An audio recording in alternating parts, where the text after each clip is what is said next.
Selamat pagi pendengar Pro 1 dimanapun Anda berada. Senang sekali pagi hari ini berjumpa lagi bersama saya Steve Kolibu pendengar di Forum Kawan Dua untuk edisi hari ini hari Rabu tanggal 3 Juli 2024. Pendengar kita masih akan membahas terkait pengenangan dan pengelolaan sampah. Tadi juga di opini publik memang terlihat antusias sekali pendengar kita pagi hari ini untuk membahas terkait topik kita. Dan ada saya Steve Kolibu dan juga ada rekan saya. Calvin Wisang, Ya, yang siap untuk membawakan forum kawan nih Calvin ya. betul Steve. Oke, dan pastinya kita tidak berdua saja untuk membahas terkait topik ini. Ada narasumber yang sudah standby dari tadi. Benar sekali Steve.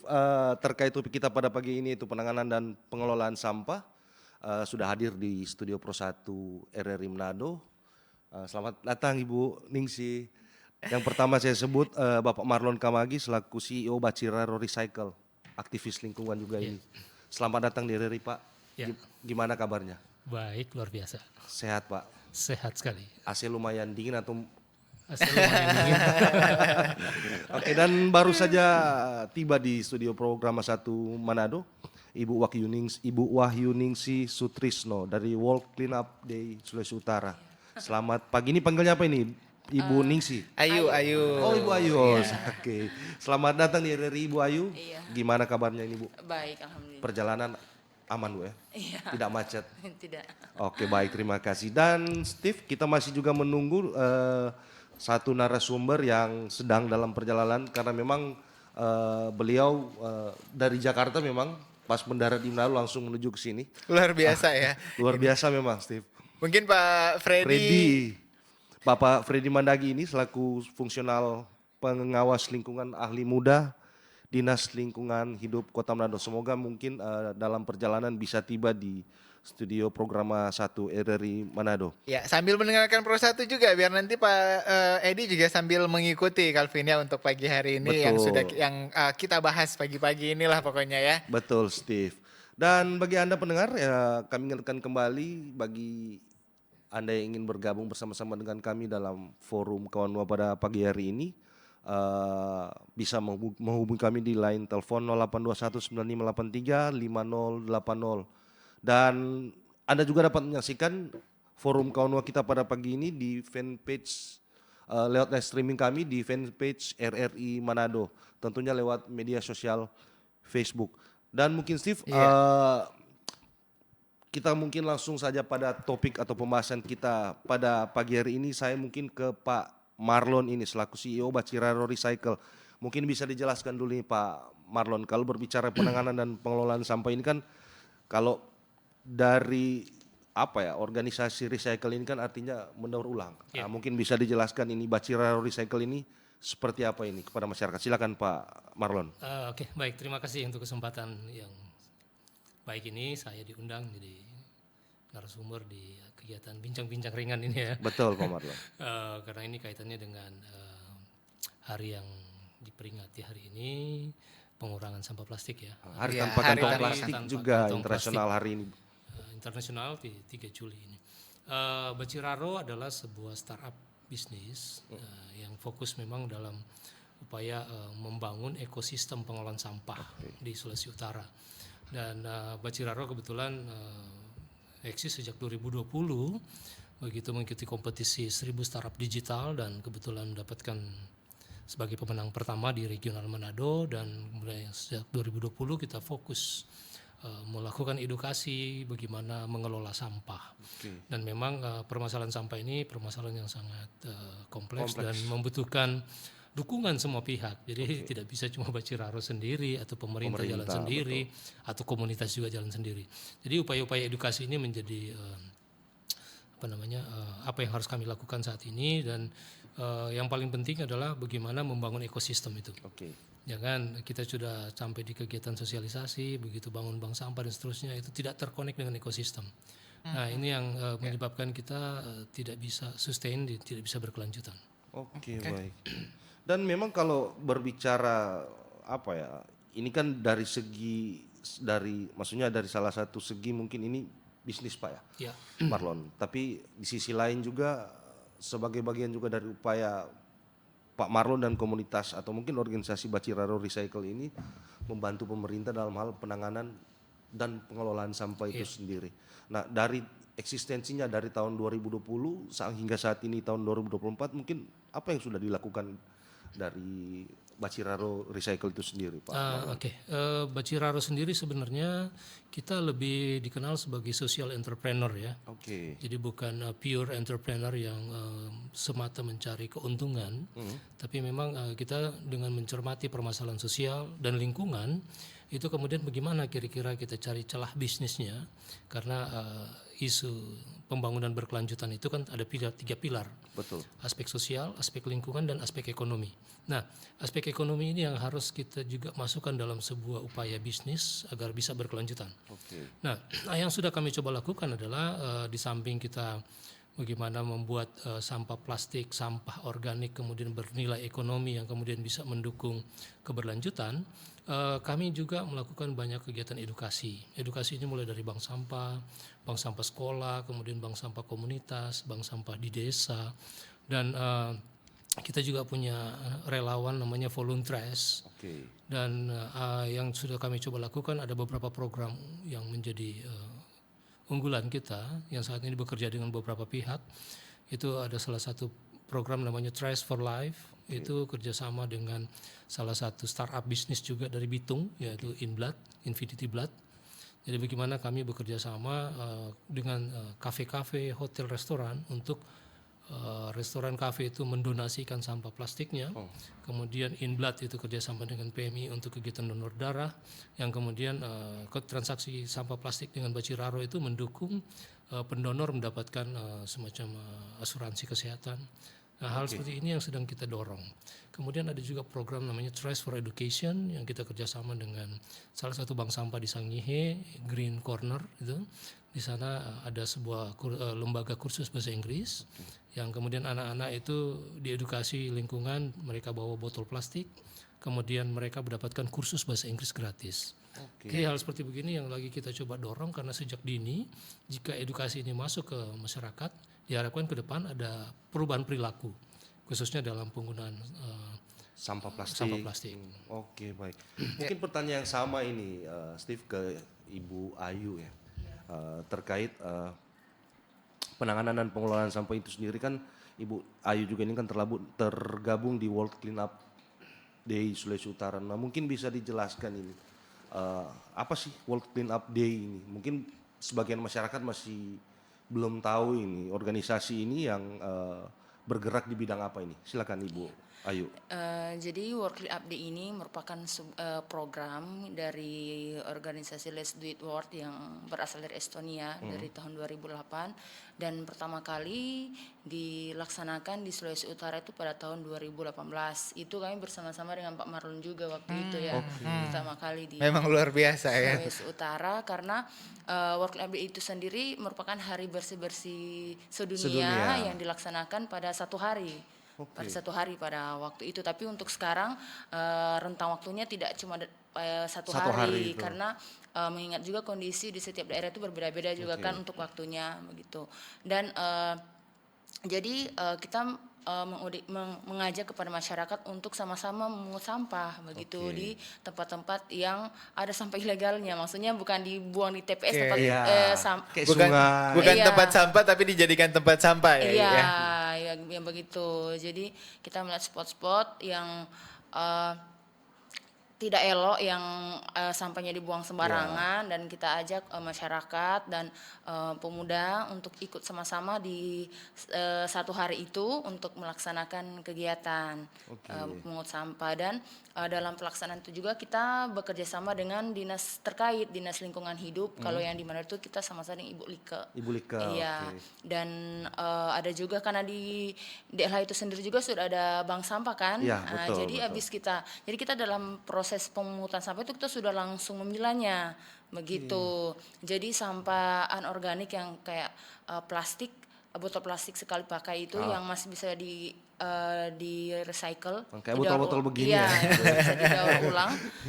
Kita pilah dari awal. Jadi misalnya ada dua kelompok ini yang memang satu kelompok yang memang khusus memilah begitu ya. Terus untuk memungut botol plastik, Botol-botol plastik. dan ada yang sampah yang tidak bisa didaur ulang itu tidak kita campur begitu. Jadi memang sudah terpilah pada saat memungut sampah. Pada saat prosesnya itu, Iya. pengambilan sampah atau Iya, mengut jadi sampah itu ya. setelah kita pungut, kita timbang, kemudian kita berikan ke DLH, Dinas Lingkungan terkait. Oke. Nah ini dari 2018 ya, dan Iya. juga World Cleanup Day. Itu bagaimana perkembangannya untuk Sulawesi Utara? Apakah terus meningkat atau ada tantangan-tantangan yang dihadapi nih untuk setiap kegiatan-kegiatan yang dilaksanakan? Kalau di sini sih kalau pemerintah cukup Support ya? mendukung karena kita juga habis memungutnya kita nggak tahu kan untuk dibuang Iya, kemana. betul. Ya, Prosesnya seperti apa ya Iya, nanti? kita perlu ada bantuan dari pemerintah dan alhamdulillah kalau dinas lingkungan hidup itu selalu welcome, menerima dan mendukung. Namun yang menjadi masalah ini karena ini kegiatan WCD ini kan relawan. Ya, jadi tidak ada Jatuhnya swadaya sebenarnya Iya, untuk ketika mungkin Untuk melakukan- dananya Iya, begitu ya. pendanaan untuk melakukan aktivitas. Iya, untuk pendanaan itu sendiri kami biasa Swadaya. mengambil dari kantong kita sendiri, Oke. begitu kan, yang kita memasukkan proposal. Jadi memang dan tidak ada batasan umur, ya kan, tidak ada. Jadi siapa saja bisa ikut. Namun itu yang susahnya itu karena waktu. Orang-orang di WCD ini kan ada juga yang bekerja dari latar belakang yang berbeda-beda. Jadi itu yang mungkin dan jarak juga begitu. Contohnya saya ini dari Bolmong kan begitu. Dari Bolmong Saya sih. tinggal di Bolmong Oh. tapi kebetulan saya di Manado kemarin Iya. sama Kak Steve begitu. Karena lihat di Manado ya udah dia ajakin pas Iya. momen harinya gitu ya. Dan ini juga mungkin masyarakat juga ingin tahu gimana perkembangannya, kan setiap tahun ngumpulin terus ditimbang begitu ya. Kalau tahun lalu 2023 berapa itu yang terkumpul? Berapa ton mungkin? Oh banyak ya, Sulawesi Utara nih. Setahun ini kan. Kalau yang tahun lalu saya kurang update, soalnya yang ada divisi lain yang datanya Mendata. begitu di bagian volunteer begitu. Oke, nah kalau untuk tahun 2024 ini mungkin mari Pak Freddy. Iya. Jadi kalau misalnya tahun ini rencananya udah ada bocoran nggak yuk kapan kira-kira untuk World Cleanup Day-nya? 22 September. 22 September Iya, ya. begitu. Oke, berarti sudah proses untuk persiapan-persiapan. Iya, kalau yang baru-baru kita melaksanakan itu perekrutan tim inti dari WCD Sulut karena ada juga leader di kabupaten kota kan. Kalau yang ini yang tim inti dulu. Lebih banyak volunteer mungkin ya. Iya memang semua relawan. Volunteer, relawan semua. Relawan semua ini ya. Kalau orang Manado bilang NTRW relawan yuk ya. Iya. Oke, tapi luar biasa memang Pak Marlon, Ayu juga ternyata orang-orang yang peduli dengan lingkungan. Nanti kita akan bahas lebih lanjut lagi Calvin karena Pak Freddy juga sudah bergabung bersama kita pagi ini, tapi kita harus jeda dulu sejenak ya. Kita akan kembali lagi masih dengan topik yang sama, penanganan dan pengelolaan sampah. Pendengar, nanti Anda juga bisa bergabung bersama kami di 082195835080. Jangan lupa juga bisa komentar juga di live streaming kami di RRI Manado di Facebook ya. Dan nanti juga Anda bisa menyaksikan Forum Kawanua ini di YouTube RRI Manado. Tetap bersama kami di Forum Kawanua. Kanal informasi dan inspirasi Terus Satu. Anda masih bersama kami dalam Forum Kawanua edisi hari ini dengan topik penanganan dan pengelolaan sampah. Dan kami ucapkan selamat datang pada Pak Freddy Mandagi. Terima kasih Pak atas waktunya. Sudah meluangkan waktu dari RRI meskipun langsung ini Pak ya dari bandara baru landing kemudian bisa hadir di program 1 RRI Manado ini. Pak Freddy, mungkin saya ingin bertanya ini terkait program-program atau apa yang sudah dilakukan oleh Dinas Lingkungan Hidup setelah tadi di season pertama kita sudah berbicara dengan ada Ibu Ayu, ada Pak Marlon terkait pengelolaannya. Nah sekarang kalau dari pemerintah kota sendiri, Pak Freddy juga akan di Dinas Lingkungan Hidup, penanganan dan pengelolaan sampah sampai saat ini sih, Pak Freddy sudah seperti apa ini? Ya, Silakan, terima Pak. kasih. Mengenai pengelolaan, ya sebenarnya dalam Undang-Undang kan 18 itu pengelolaan sampah itu terdiri dari pengurangan dan penanganan. Penanganan, betul. Hampir mirip dengan judul kita pada pagi ini. Ya. Dan kita memang instansi yang bertanggung jawab dan berwenang dalam pengelolaan atau manajemen tata kelola sampah di wilayah Kota Manado. Betul. Dan kita melakukan itu berdasarkan payung hukum yang ada. Ya. Hal-hal yang kita lakukan tentunya dalam rangka kita melakukan dua hal ini tadi, pengelolaan pengurangan dan penanganan. Jadi penanganan itu terdiri dari bagaimana kita menyelesaikan sampah ini di Setiap, area ya di setiap wilayah wilayah gitu. sampai ke TPA. Oke. Sedangkan pengurangan ini dengan pendekatan atau prinsip reduce, recycle 3R ya. Dan juga ada sebelum ke TPA itu ada apa yang namanya TPS 3R atau tempat pengolahan sampah sebelum masuk ke 3R. Jadi prinsipnya sampah itu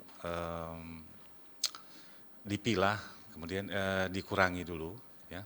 Kemudian diolah, baru kalau memang ada residunya baru kita bawa ke TPA. Kalau dulu kan TPA istilahnya tempat pembuangan air. Sekarang istilahnya di tempat pemrosesan air. Jadi masih ada proses-proses dalam perjalanan, prinsipnya end of life ya. Kalau end of life kan berhenti di TPA. Kalau end of life sampai memang dia jadi residu yang tidak bisa dimanfaatkan lagi. Jadi sampah ini bisa juga menjadi sebagai sumber daya ya, bisa dimanfaatkan, apa yang bisa dihasilkan oleh sampah tersebut bisa kita manfaatkan dengan menggunakan tentunya teknologi dan beberapa inovasi-inovasi yang telah dilakukan. Ya. Jadi prinsipnya pemerintah kota dalam hal ini Dinas Lingkungan Hidup Kota Manado melakukan kegiatan berdasarkan yuknis lah yang terdapat dalam aturan yang memiliki payung hukum. Oke. Artinya memang program-program juga yang dijalankan Pak Wali Kota dan Pak Wakil ini kan, apalagi Pak Wali akhir-akhir ini mungkin sibuk, bukan bilang sibuk ya, artinya sering ke tempat pemrosesan akhir ini di Sumbawa sana. Artinya bagaimana melihat proses di sana, dari istilahnya diantar menggunakan truk kemudian di recycle mungkin di sana, seperti apa. Nah dari lingkungan hidup sendiri mungkin apa ya, kalau masih sebelum ada tidak kira-kira pengawasan mungkin di setiap wilayah, artinya untuk kemudian truk sampah itu sebelum dibawa ke TPA ini Pak? Ya, jadi kegiatan pengelolaan itu yaitu manajemen secara tata kelola itu kan ada unsur pengawasan di situ. Tapi di sini saya mau katakan bahwa sampah itu sebenarnya adalah tanggung jawab kita bersama kan, tanggung jawab semua pihak, semua pemangku kepentingan. Betul. Termasuk dari Baciraro Recycle dan rekan-rekan yang peduli terhadap lingkungan khususnya sampah. Nah ini kita memang jadi sampah tidak selesai kalau cuman pemerintah sendiri. Betul. Yang termasuk tadi kalau memang kita udah siapkan sarana prasarana tapi masyarakat juga kurang sadar Pak ya. tidak sadar, dan memang ini kewajiban pemerintah sebenarnya. Betul. Dan dibantu oleh stakeholder atau apa namanya NGO misalnya yang bergerak atau peduli terhadap sampah. Bagaimana kita mengubah perilaku atau behavior change di sini. Kita juga saat ini bekerja sama dengan pemerintah Jerman melalui GIZ terkait dengan manajemen pengolahan sampah ya, Integrated Solid Waste Management (SSWM) ini. Kita bekerjasama dalam rangka semua hal itu tata kelola sampah kita selesaikan. Jadi kita banyak bekerjasama juga dengan pihak lain ya. Karena kita sadari bahwa untuk tujuan pengelolaan sampah itu tercapai apabila semua pihak ikut terlibat, ikut berpartisipasi, ikut serius lah. Gitu. Oke. Ya. Dari kalau kita melihat tadi kan ini rata-rata semua ini penanganan dan pengelolaan sampah ya. Padahal kan sebenarnya harus kita akui juga bahwa bagaimana meredus sebenarnya kan ya, biar sampah itu tidak kemudian banyak. Kalau misalnya masyarakat Manado sendiri nih Pak Freddy, kalau dari DLH kan pasti ada datanya kan sering gitu ya keluar. Bagaimana sebenarnya gaya hidup orang Manado ini? Sebenarnya kalau kita lihat di lapangan, ada juga banyak orang yang telah melakukan kegiatan pemilahan sampah.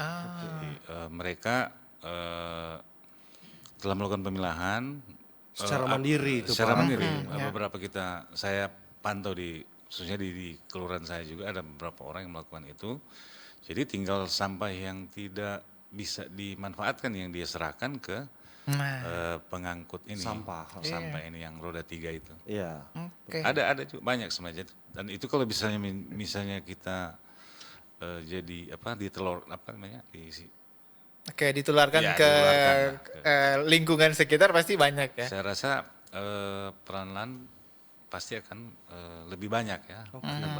Akan lebih banyak. Karena itu seperti kata Pak Freddy tadi, itu pengelolaan sampah harusnya dimulai dari rumah Iya, tangga dulu ya, tangga sudah dulu. mulai diolah Jadi sampahnya. intinya di pemilahan itu.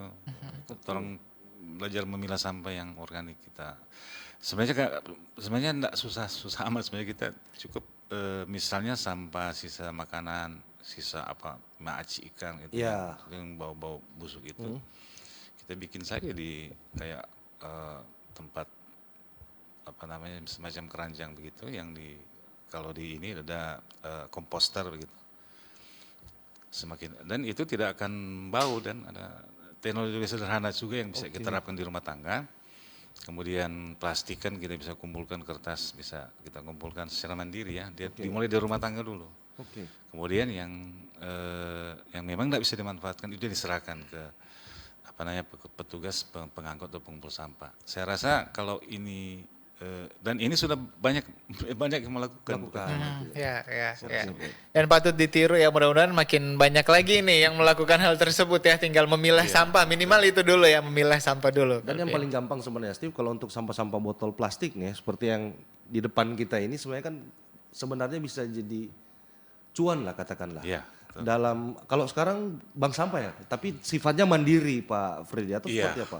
kita ada juga beberapa yang memang pengepul atau pembeli yang barang-barang seperti ini. Kayak kardus, kemudian apa Atau namanya? plastik. Ini kan botol memang plastik. sudah istilahnya sudah tren sekarang, orang so tahu ini bahwa ini cuan itu. Ya, bisa dimanfaatkan itu Calvin ya. Baik, dan kalau misalnya ini karena hari bebas Tanpa kantong kantong plastik. plastik sedunia ya. Kalau di Kota Manado sendiri, apakah kan beberapa daerah sudah ada yang kemudian membuat perda terkait dengan pengurangan penggunaan kantong plastik lah, katakannya seperti itu. Kalau di Kota Manado sendiri perkembangannya seperti apa Pak Freddy? Di Kota Manado kita memang belum membuat perda, kita masih berupa edaran ya. Edaran ke usaha-usaha retail yang ada di Kota Manado untuk mengurangi sampah plastik. Sebenarnya mengurangi sampah plastik yang single use itu ya. Ya, betul. Jadi sekali pakai dan langsung dibuang. Jadi kita mengajak masyarakat untuk tidak mengurangi lah, karena kan plastik ini tidak bisa belum tergantikan. Ya. Misalnya makanan itu untuk safety juga masih menggunakan plastik. Tapi mari kita prinsipnya kita mengendalikan sampah plastik ini. Salah satunya ya tadi itu, misalnya kita mengurangi penggunaan single use, misalnya tumbler juga ini bawa tumbler, tapi ya itulah, memang kalau ini juga bisa menghasilkan uang. Ya, betul. Tapi di satu sisi kita, jadi makanya saya katakan tadi, plastik itu kita kendalikan. Memang tidak bisa 100% kita hilangkan, karena masih memang sangat bermanfaat, memiliki manfaat yang belum tergantikan oleh produk-produk lain. Karena sifatnya yang murah ya dan praktis gitu. Betul ya, dan memang ya satu bahan yang memang kita perlukan juga sebenarnya. Tinggal bagaimana cara kita mengelola, menanganinya biar tidak kemudian membahayakan untuk kita dan lingkungan ya. Dan setelah ini Anda bisa bergabung bersama kami di 082195835080, dan kalau misalnya ada yang ingin komentar, silakan berikan komentar pertanyaan Anda terkait topik kita, penanganan dan pengelolaan sampah. Kami akan kembali lagi setelah lagi, tetap di Forum Kawanua. Kanal informasi dan inspirasi Terus satu.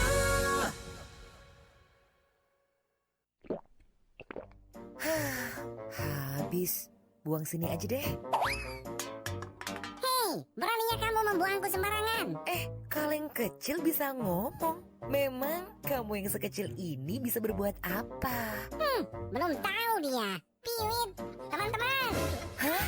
Kalian? Kalau kami sudah berkumpul dan seramai ini, masih berani kamu bilang kecil? kami bisa mencemari lingkungan, membuat banjir, merusak ekosistem, dan menyebarkan penyakit. Kami akan merusak bumi. Woi, katanya mau belajar bareng, malah tidur. Untung cuma mimpi.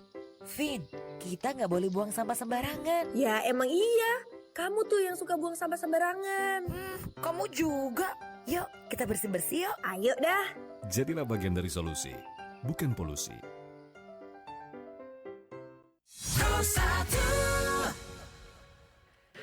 Baik pendengar, kita lanjutkan lagi untuk forum kawan dua pagi hari ini. Kita masih membahas terkait penanganan dan pengelolaan sampah. Anda juga kami undang bisa bergabung sekarang di 082195835080. Masih bersama narasumber-narasumber yang luar biasa. Pagi ini sudah bisa hadir bersama kita di forum kawan dua. Kita ke penelpon yang pertama, forum kawan dua, selamat pagi. Selamat pagi. Iya, dengan siapa di mana Pak? Elik di Manado. Oke Pak Elik, silakan Pak Elik. Iya, pertama para narasumber itu perempuan apa itu ibu yang itu apa World Ada, Wind Day. ya, tentang ada- mendaur tuh tanpa plastik. Betul. Pak Marlon, Sekarang Ibu orang Ayu. bertanya begini, orang sebagai masyarakat, Mhm. ini kan alat-alat plastik ini semakin apa? Zaman semakin ini semakin canggih di muka luar. Kalau orang lihat tuh, jarang orang jual lemari kayu. Sekarang kan serba plastik semua. Mau dikemanakan itu kalau lemari itu rusak. Mau daur kan itu lama sekali. Kalau mau daur gede kalau rusak. Nggak mungkin kan kalau lemari sepatu untuk simpan-simpan. Pasti terus mau buang. Nah disinilah kita lihat tuh. Jangankan baru lemari ini itu timbul. Rangkaian di kendaraan saja sebagian bodi ada plastik. Seperti Iya, itu tuh. iya. Nah di sini terus masyarakat tanya. Pemerintah menggiat-giatkan mengurangkan sampah plastik, Mengurangi kantong plastik, plastik itu. Tetapi orang sebagai masyarakat kadang-kadang mau dianjingkan di apa kepada masyarakat. Padahal kalau orang lihat, yang habis ini kemasan baru keluar, pembungkus plastik. Saya kasih contoh juga. Coca-Cola itu dulu botol pakai kerat. Sekarang apa kan? Dibungkus kan dengan Oke, plastik, jadi mau plastik kemanakan ya itu sampah lagi kemasannya. itu dia. Iya, iya. Itu kan kalau Baik. memang pemerintah mau serius mau mengurangi sampah plastik di daerah Patros ini, Baik Pak Elik. kan banyak kebijakan. Jangan dulu saya masuk tuh sampah-sampah tuh apa barang-barang plastik macam itu kontainer-kontainer kecil, iya kan? Itu bukan biar Oke, mau baik. daur tetap Selagi menjadi masih apa, diproduksi tetap akan ada terus sampah ulang begitu tuh. ya. Oke.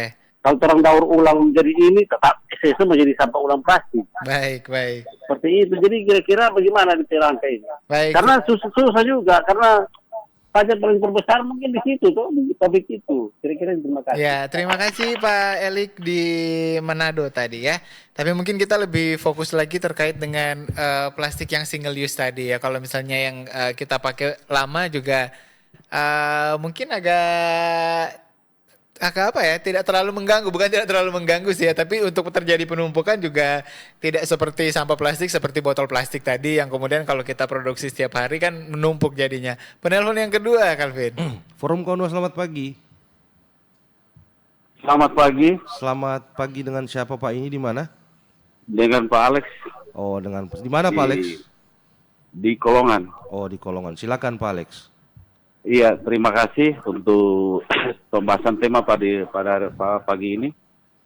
Memang kalau melihat proses sampah ini kan dia berawal dari rumah tangga kan. Betul. Jadi fasilitas apapun yang disediakan oleh pemerintah, tetapi kalau tidak ada kesadaran dari rumah tangga ini kan juga sulit. Iya, iya. Sulit sekali Pak. Karena penghasil sampah itu kan semua dari rumah tangga. Jadi yang menjadi pertanyaan saya, seberapa jauh dinas ini punya sosialisasi kepada lingkungan-lingkungan yang terutama rumah tangga ini supaya bisa memanfaatkan fasilitas yang sudah disediakan oleh pemerintah. Oke. Misalnya itu kan VR itu ya roda 3 itu kan masuk di lorong-lorong untuk mengangkut sampah. Nah ini perlu ada penggalangan kepada rumah tangga sehingga mereka bisa memanfaatkan ini.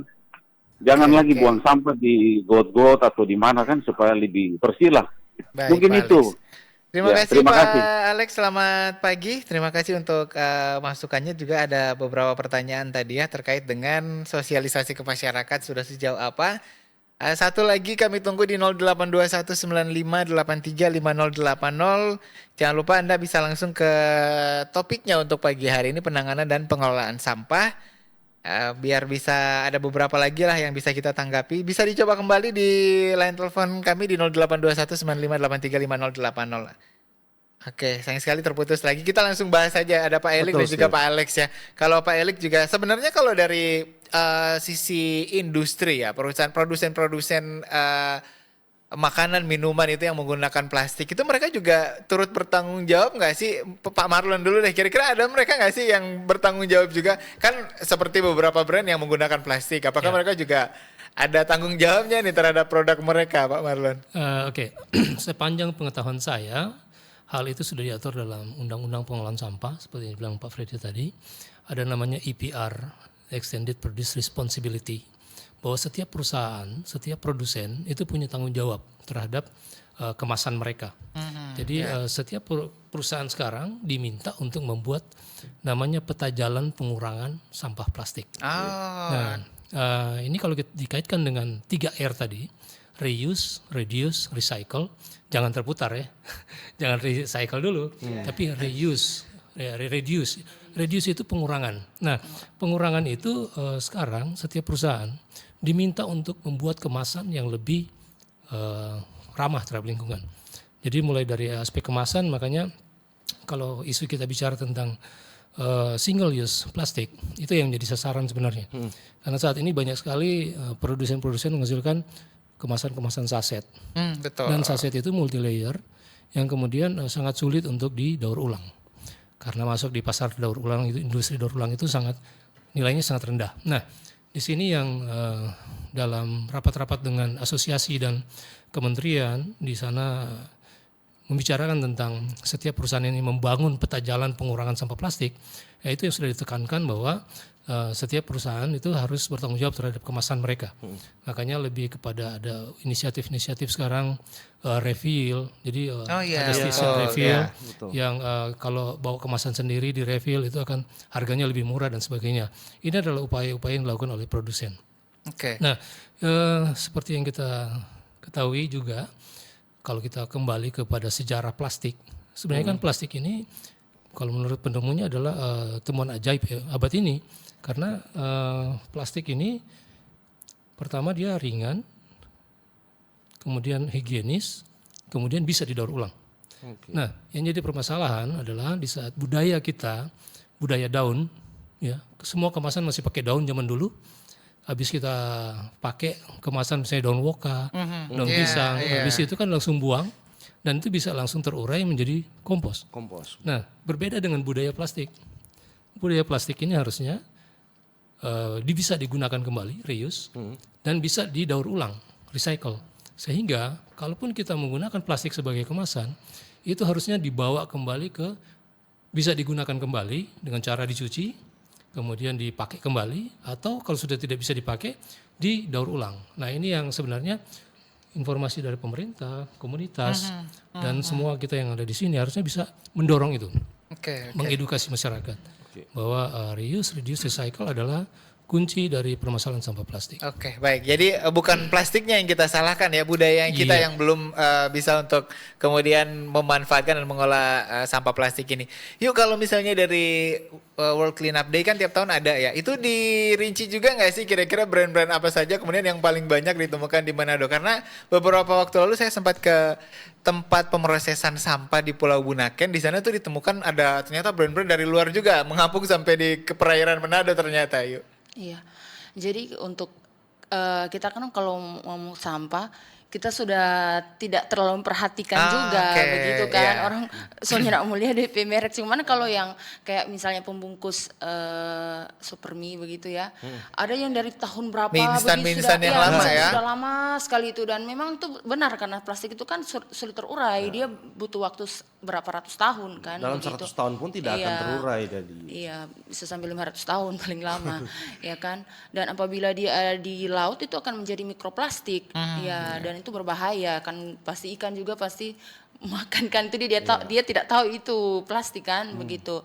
Dan tadi bagaimana sih cara penanganannya? Ya, ini saya sempat membaca ya. Dan ternyata ini plastik juga ini menjadi bahan campuran untuk pembuatan aspal jalan, Iya, gitu. iya, iya. Betul, Dan betul. itu sudah dilakukan oleh PUPR. Betul, betul. Yang dari tahun 2008 itu, kalau tidak salah ya, saya nonton juga kan itu di berita. Dan kita juga bisa melihat dari negara di Singapura. Di Singapura itu plastik itu penanganannya itu menjadi sumber energi listrik. Begitu, sampai memang untuk udaranya pun itu bersih begitu. Oke, Dan ya. ada abunya itu ditempatkan pada tempat yang ditempatkan di laut, dan itu bersih. Jadi memang memang butuh penanganan sampah, pengolahan sampah yang seperti itu, yang mungkin ya di Jawa sana mungkin sudah ada juga yang mengolahnya menjadi sumber energi listrik begitu. Oke. Tapi kalau untuk di Manado saya belum tahu ya, yang di Sulawesi Utara Kalau begitu. kalau di beberapa waktu yang lalu ya, beberapa hari yang lalu ya, sempat kita ngobrol-ngobrol juga sama dari Politeknik Negeri Manado. Mereka membuat aspal berpori, itu bahan dasarnya dari plastik. Iya, karena dia Dan paving block berpori juga Iya. itu juga. Dan kalau di Bolmong itu ada yang penggiat juga lingkungan itu, mereka membuat eco-brick. Oh, jadi Iya, eco-brick. Jadi memang bisa dua trash bag itu di dalam satu botol plastik yang besar itu, yang 1 liter itu bisa masuk. Jadi dipotong-potong kecil-kecil, kemudian dimasukkan padat, kemudian bisa dibuat meja, Oke. begitu, kursi, begitu. Tahan Jadi lama itu kalau dari plastik kan. dan itu salah cara-cara untuk mengurangi Penggunaan sampah plastik ini bisa terutama. merecycle. Dan sebenarnya memang paling penting itu SDM-nya. Karena Oke, kita yang ya. memproduksi sampah Betul, itu, betul. begitu. Apalagi kalau saya di sekolah di madrasah, ya saya sering bilang ke anak-anak saya untuk anak didik saya untuk membawa tumbler setiap hari di sekolah. Oke, Jadi dibiasakan ya. Iya, membiasakan itu yang sulit, begitu konsisten kan.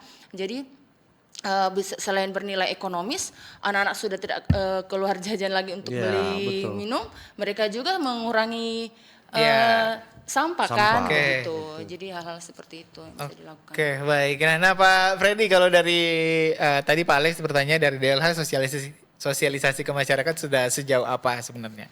Ya, kegiatan sosialisasi tentunya sering dilakukan karena kita pemerintah kan sampai ke ujung tombak, sampai ke lingkungan ya. Jadi kita melakukan itu terkait sosialisasi sampah, tapi memang untuk yang secara apa istilahnya itu. Jadi begini, pegawai yang menjadi ujung tombak itu dia melakukan sosialisasi terkait pengurangan sampah, Iya. pengelolaan sampah. Gitu. Oke, baik. Oke, ada sosialisasi. Ada sebenarnya seperti ini juga, kita juga sosialisasi Ya, juga, termasuk edukasi juga ke kegiatan masyarakat. Sosialisasi juga ini. Nah, ini menarik ini Pak Freddy.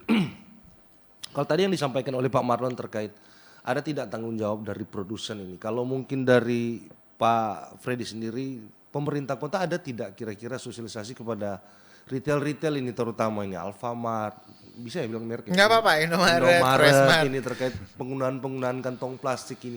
Ada tidak sosialisasi atau mungkin penegasan ke perusahaan mereka bahwa pengurangan kantong plastik itu sendiri? Ya, saya sudah sampaikan tadi, kita mengeluarkan edaran wali kota terkait dengan pembatasan sampah plastik khusus single use itu, yang kantong single use plastik, itu. kantong kresek ya.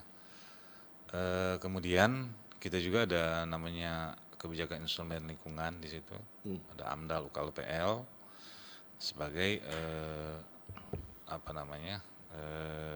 instrumen untuk mengendalikan sampah. Jadi mengeluarkan izin atau persetujuan lingkungan itu, kita mewajibkan melakukan juga pengelolaan sampah.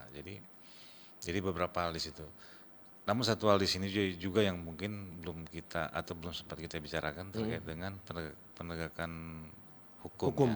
Ya. Jadi tipiring tadi. Tipiring. Saya rasa itu juga cukup efektif. Sudah efektif itu, Pak dilakukan.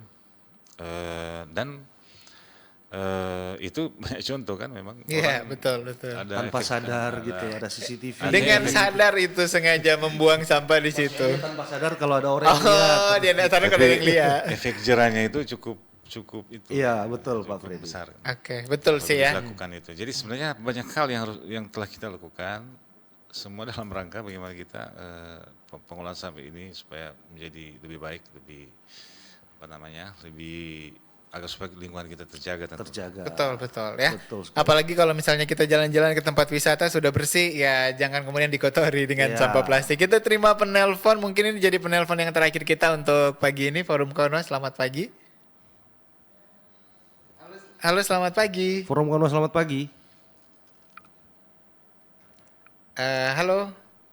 Oke, bisa dicoba lagi ya di 082195835080 terkait dengan topik kita pagi ini, penanganan dan pengelolaan sampah. Dan tadi itu juga seperti yang disampaikan oleh Pak Freddy, efek jerah ini juga penting ya, karena tadi kita balik lagi ke SDM-nya, kalau kata Ayu sebenarnya, kalau kata Pak Marlon budaya kita kemudian yang belum terlalu sadar ya, masih terbiasa. Kalau dulu kan bungkusnya pakai yang gampang banget didaur ulang, secara alamiah ini kalau pakai plastik harus ada penanganan tersendiri. Kita ke penelpon terakhir, Calvin. Forum Kawan Nuan, selamat pagi. Selamat pagi. Selamat pagi, dengan siapa di mana ini, Bu? Dengan Ibu Evi di Tuna. Oke, silakan Ibu Evi. Pak, saya mau bertanya, soalnya orang di Tuna B, Pombos Barat lingkungan 3. Aduh, itu sampah banyak sekali di got. Orang-orang hanya buang sembarangan. Kalau mau tegur dalam balik marah Pak orang. Oke. Jadi tiap ujang, orang kasihan yang di belakang tukang angkat itu sampah di muka. Oke. Karena tuh got tetap sambung dengan sampah-sampah. Nggak ada kepedulian dari masyarakat. Pong, saya minta Pak, kalau boleh pemerintah yang terkait boleh sosialisasi Pak orang masyarakat yang ada di lingkungan 3. Oke. Karena tidak ada sadar-sadar dan orang yang kepedulian. Lain hanya orang setengah mati angka-angka orang sampah, orang hanya buang sembarangan. Iya.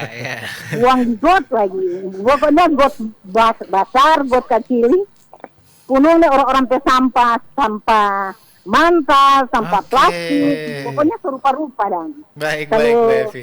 Kalau boleh dan Pak, saya minta di lingkungan 3 Pombos Barat, Kecamatan Singkil, sosialisasi pemerintah masyarakat karena kepedulian. Atau sama pasang kamera aja di situ, Bu Evi. Iya, mau bagus. Kalau sedangkan penyiar dari Pro Ampa datang di rumah Pak kita Pak siar, angkat celana karena banjir masuk ke lorong. Baik, karena itu tadi juga ada sampah di selokan ya, di got-got tadi. Terima kasih Bu sampai Evi. Sekarang hanya orang mau yang angkat tuh orang ke sampah. Baik. Bu Evi, terima kasih Bu Evi. Sama-sama. Ya, selamat pagi. Nah, ini juga masih sama sebenarnya gaya hidup. Silakan Pak Freddy mungkin ditanggapi penelpon terakhir kita pagi ini. Iya, kita terkait dengan sosialisasi, memang kita dengan teman-teman di lingkungan hidup telah melakukan sosialisasi sampah di tingkat kecamatan bahkan ke kelurahan. Ya. Terkait tadi tidak membuang sampah dan ada pengolahan sampah 3R di situ. Nanti diterima masukannya ini Bu Evi ya, ini ya di mana tadi di lingkungan 3 di wilayah Pombos itu nanti disampaikan. Mungkin seperti kata Steve tadi, mungkin perlu dipasang CCTV di situ Pak Freddy. Biar ada efek jerah ini kepada masyarakat di lingkungan 3 katanya nih. Karena sekarang itu efek jerahnya itu bukan masalah tipiringnya, tapi kemudian dipampang di sosial media Pemkot Manado kan, itu juga memberikan efek jerah yang sangat bikin jerah sekali itu. Karena sanksi sosial sebenarnya justru yang paling kena sebenarnya. Efek jerah kan sudah ada itu. Waktu banjir kan sebenarnya tapi tidak jerah-jerah juga nih. Memang kabal. Cuma ini jadi menarik sebenarnya berkaitan dengan insentif dan disinsentif. Ini juga sebenarnya sudah diatur di Undang-Undang Pengelolaan Sampah, itu yang disebut insentif dan disinsentif tadi. Bahwa sebenarnya ini yang perlu turun aturannya sampai ke level pemerintah kota, kelurahan sampai desa. Bagaimana prinsip insentif dan disinsentif ini diberlakukan. Karena apapun itu pemerintah tidak bisa lepas tangan karena masalah sampah ini memang ada di domainnya pemerintah. Di saat masyarakat mengeluh masalah sampah, ini bagaimana regulasi pemerintah yang mengaturnya. Nah, berkaitan dengan insentif dan disinsentif, harusnya pemerintah menyiapkan platform insentif bagi masyarakat yang melakukan pengurangan sampah. Dan disinsentif bagi masyarakat yang buang sampah sembarangan. Hal seperti ini yang bisa mendorong sirkular ekonomi. Makanya kenapa perlu ada bank sampah? Karena bank sampah itu akan terdata, akan tercatat siapa menabung apa dan insentif apa yang harus didapat. Jadi misalnya Ayu dengan BCD-nya kegiatan bersih-bersih pantai dan sebagainya. Kemudian setelah itu mereka memilah dan kemudian ditimbang dan dibawa di bank sampah, itu tercatat. BCD punya tabungan misalnya 100 kilo sekali kegiatan.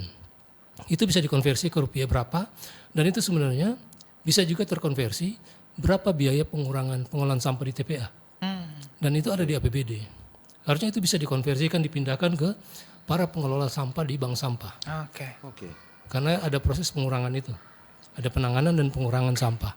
Hal seperti begini yang perlu didorong pemerintah, pihak swasta atau siapapun yang punya kepedulian agar supaya efek jerah tadi bukan cuma sekedar dipanis, diberikan publish ke mana-mana, dibikin malu. Harus sebenarnya itu bukan solusi. Karena masyarakat tidak akan sadar-sadar itu. Satu berbuang, semua ikut berbuang. Tapi kalau kemudian ada pola insentif dan disinsentif, ini mudah-mudahan bisa men-trigger masyarakat untuk bersama-sama mengelola sampah di lingkungannya. Menarik memang yang disampaikan Pak Marlon juga, terutama terkait gaya hidup ya. Saya pernah lihat ada sosial eksperimen itu, ada yang pura-pura taruh sampah di pinggir jalan, itu dalam jangka waktu beberapa jam sudah penuh itu, sudah banyak yang kemudian masyarakat yang ikutan juga buang sampah di situ. Dan kita sudah masuk di menit-menit terakhir nih. Betul, Steve. Dan mungkin di detik-detik terakhir ini dialog kita pada pagi ini, mungkin kira-kira apa yang ingin disampaikan ini, mungkin dari Pak Freddy aja dulu ini, mewakili pemerintah ini, agar supaya masyarakat kalau mau bilang sadar sih sebenarnya susah ya 100% sadar, minimal padahal sedikit sadar lah. Padahal sudah tahu sih ya, tapi dengan kesadaran itu mereka tetap buang sampah sembarangan. Silakan Pak Freddy. Makasih. Yang mau saya sampaikan di sini pertama-tama betul, sampah adalah tanggung jawab pemerintah ya, 100%. Tetapi untuk keberhasilan pengolahan sampah itu, manajemen tata kelola itu harus ditunjang oleh semua sektor ya. Semua yang sudah kita ada banyak semua sektor yang menunjang agar dia berhasil. Dan terakhir mungkin bagi masyarakat, paling tidak bagaimana kita tidak membuang sampah atau membuang sampah pada tempatnya. Itu saja dulu kita harapkan dari masyarakat, tidak membuang sampah secara sembarangan atau membuang sampah pada tempatnya. Jangan sampai apa yang kita lakukan ini akan berpengaruh pada kita dan kita menyesal karena terjadi bencana alam, banjir, kerusakan lingkungan akibat kita tidak peduli dan tidak sadar terhadap dan mencintai lingkungan kita sendiri. Baik. Ke Ayu ini, apa yang ingin disampaikan kira-kira kepada masyarakat? Kalau saya dari World Clean Up Day, kita kan sudah melaksanakan kegiatan WCD ini dari tahun 2018 dan memang itu butuh proses yang lama sih untuk melakukan kebiasaan baik seperti membuang sampah pada tempatnya. Jangan dulu tuh pengolahan, memilah, tapi membuang sampah pada tempatnya itu butuh kesadaran dan butuh waktu. Karena ini satu pengalaman ketika saya di jalan berkendara, saya memang melihat di dalam mobil orang buang sampah di jalan. Ya kan, begitu. Dari hal-hal kecil seperti itu kita harus sadar begitu. Kalaupun tidak memiliki tempat sampah, disimpan dulu. Ketika bertemu tempat sampah kemudian dibuang, ya kan. Jadi benar sekali yang dikatakan tadi Bapak dari DLH bahwa ini merupakan tanggung jawab kita bersama. Kita tidak harus menimpakan semua kepada pemerintah. Mungkin untuk dari segi fasilitas pemerintah Betul. bisa mensupport Memfasilitasi, ya oke. mendukung, tapi itu kan kepada diri kita sendiri manusianya begitu. Dan ada hal-hal yang sederhana yang bisa kita lakukan, yaitu membawa botol minum sendiri, tumbler untuk itu. mengurangi, dan ketika kita membeli di toko membawa tote bag begitu kan, tas kain. Iya, Karena iya. itu yang biasa saya lakukan nih, karena itu kan harus dari diri kita sendiri Betul. dulu kan. Kalau saya membeli di toko, beli 1-2 buah barang begitu, saya enggak ambil juga plastiknya, kantong plastiknya. Jadi saya karena ada tote bag, saya isi langsung di dalam begitu. Dan kalau misalnya kita beli di toko, boleh saya Boleh. Boleh, boleh. Ya kan, di Indomaret atau di Alfamart kan kasir nanya mau pakai Iya. pakai plastik Kak begitu. Oh, enggak perlu begitu, karena kita ada tote bag sendiri. Jadi hal-hal sederhana seperti itu yang bisa kita lakukan. Oke, baik. Betul ya, dan memang sekarang juga sebenarnya dari retail juga rata-rata kantong plastik yang tadinya gratis sekarang sudah berbayar ya. Oke. Terakhir ini Pak Marlon nih, singkat saja nih Pak Marlon. Apa ini? Kira-kira apa yang ingin disampaikan pada masyarakat, pada pemerintah juga sebagai pemangku kebijakan dalam hal penanganan sampah ini? Ya, saya mungkin sebagai aktivis yang mencoba untuk tetap konsisten dan komitmen dengan isu ini, saya sebenarnya lebih mendorong kepada bagaimana membangun ekosistem. Ekosistem di sini adalah bagaimana sumber sampah yang kalau kita lihat di TPA itu datanya 60% sampah rumah tangga, kemudian sampah rumah tangga itu komposisinya 50% organik, 20% sampah layak daur ulang, dan sisanya adalah sampah residu. Kemudian kalau kegiatan ini kemudian bisa didorong oleh pemerintah, oleh siapapun yang mau terlibat di dalamnya, itu kita berpotensi mengurangi 70% sampah ke TPA. Dan jika itu dilakukan, kemudian terjadi namanya circular economy, maka itu akan sangat mendukung ekosistem pengelolaan sampah itu, sehingga tujuan pembicaraan kita hari ini terkait penanganan dan pengelolaan sampah itu saya pikir bisa dicapai. Dan ini semua memang domainnya ada di pemerintah, tapi tanggung jawab semua pihak. Betul. Dan saya pikir satu kata kunci yang selalu saya bilang, bahwa apa yang coba kami lakukan ini bukan semata-mata untuk kepentingan kami saja saat ini, tapi sebetulnya betul-betul ya karena bumi ini bukan warisan nenek moyang, tapi titipan anak cucu. Sehingga apa yang perlu kita lakukan saat ini adalah bagaimana juga mewariskan hal yang baik untuk anak cucu kita. Terima kasih. Oke, baik. Oke, luar biasa Calvin untuk perbincangan kita pagi hari ini. Terima kasih sekali lagi Pak Freddy, Ayu, Pak Marlon juga. Mudah-mudahan juga seperti yang disampaikan oleh ketiga narasumber tadi, jangan lupa 3R ya. Reduce dulu, mengurangi dulu, kemudian juga reuse masih bisa digunakan, silakan digunakan lagi, kemudian baru di recycle, jangan lupa ya. Dan saya mewakili seluruh kerabat kerja yang bertugas untuk pagi hari ini juga mengucapkan terima kasih untuk seluruh pendengar yang sudah ikutan bergabung, mendengarkan dan juga menyaksikan. Mohon maaf untuk beberapa telepon yang tidak bisa kami terima karena terkendala waktu juga. Untuk itu saya yang bertugas Calvin Wisang dan rekan saya Steve Kolibu mengucapkan terima kasih. Selamat pagi, sampai jumpa di Forum Kawan Dua edisi selanjutnya. Selamat pagi. Selamat pagi. Terima kasih. Bersatu